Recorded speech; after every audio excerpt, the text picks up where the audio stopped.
Hello, everyone. Good morning. My name is Prince, and I'm the CEO and co founder of Coliba Recycling in Ghana and in Cote d'Ivoire. At Coliba, we have worked in over 5 years working on recycling of plastics across the value chain here in West Africa. Allow me to share with you what communities we work with. Through our work in the plastic collection value chain, our work has taken us to working with waste pickers, recycling associations and unions across West Africa. And the most important people of this value chain are waste speakers. It is very interesting to understand that in Ghana, for instance, the waste sector is gender based. We find women working mostly in the plastic sector, but we find men working in the electronic waste sector. And the reason for this is because plastics are less heavier, and so you find women in this plastic value chain, and metal and e-waste are much more heavy, and so you find men working in the value chain.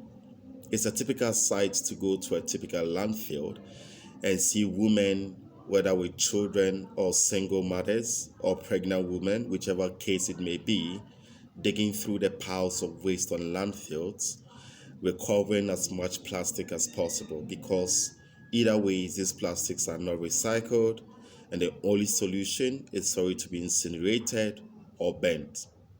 And bear in mind, waste picking is one of the few jobs that requires no starting capital. All you have to do is just walk in, start picking, recover materials, and get paid for it. So waste pickers are one of the key community members or communities that really strike a chord when it comes to working with them. And one of the systemic issues that has changed before the pandemic was that prior to the pandemic, at Coliba, for instance, and with relevant stakeholders, we have started identifying these waste pickers. Not just are we identifying them, we are giving them a sense of dignity by helping them form unions and associations, because the work of waste pickers are not recognized. They are held, and they are one of the most vulnerable workers because they don't have access to PPE, safety wears, insurance, and they're not recognized for their role as eco-heroes in the environment. Why do I say eco-heroes? Eco-heroes because their job is very relevant in terms of recovery of materials from the environment and ensuring that those emissions of CO2 to the atmosphere it's safe. So they play a very essential role, but they are not recognized. But prior to the pandemic, what Coliba and other stakeholders in the value chain have done is to formalize their role. In partnership with the local government, we're not only providing them with PPEs, but we're also allowing them to form unions and associations, give them a voice, train them on how to recover waste in a safe and timely manner, and even most importantly, ensure that waste are segregated at the doorstep, connected to waste pickers, instead of allowing these waste to end up in the landfill. To continue furthermore, how are these communities managing through the pandemic? With the inflow of the pandemic, what we have seen is that we have seen a very disruptive change in the value chain. For instance, the recycling of PET plastic, which is your bottled water, in Ghana, every single bottled water, once it's recovered, is recycled and sent and exported to Europe. Not a single bottle of water is recycled locally. What that means is that we have a chain where virgin plastics are imported from Europe. These virgin plastics are used to make new bottles. These new bottles are filled up with drinking water, and this drinking water are sold to ordinary Ghanaians. After consumption, two things happen. Either a recycling company picks it up, or number two, it ends up in the landfills.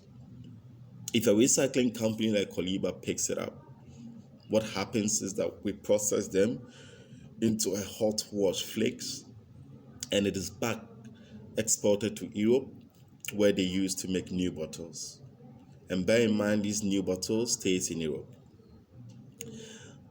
And the key problem with that system is that the whole market price is tied up in Europe.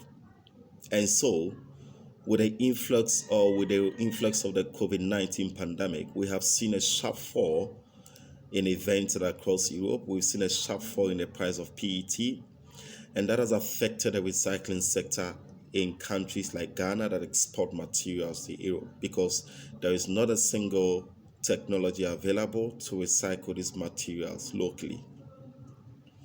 What does also mean to these communities is that the price offering of PET has fallen from 17 cents per kilo to about 7 cents per kilo. And this is a hard one for recycling sectors. And this system has to change. And when I talk about change, what I do mean is that it's about time that the stakeholders and people in the value chain, especially even with us in Koliba, start looking at ways to ensure that we close a loop in a circular economy model. What this simply means is that we have to ensure that every single plastic we recover is recycled, processed, and sold locally to create a circular economy within our economy. What this will do is that it's going to create a better pricing system for the communities of waste pickers we work with. It's going to ensure that we reduce our CO2 footprint by ensuring we don't export to Europe. And it's going to ensure a good economic growth internally for Ghana. And so this is what has to change. And for that change to start, it means that it has to draw in not just foreign direct investment, but also consultations with relevant stakeholders, government, and key partners to ensure that we have a system in place that can enable us to create that circular economy infrastructure. And that is why I am dedicated to making this happen. And I'm excited to share this journey with you and also the journey of the communities we work with. Thank you so much for hearing my story.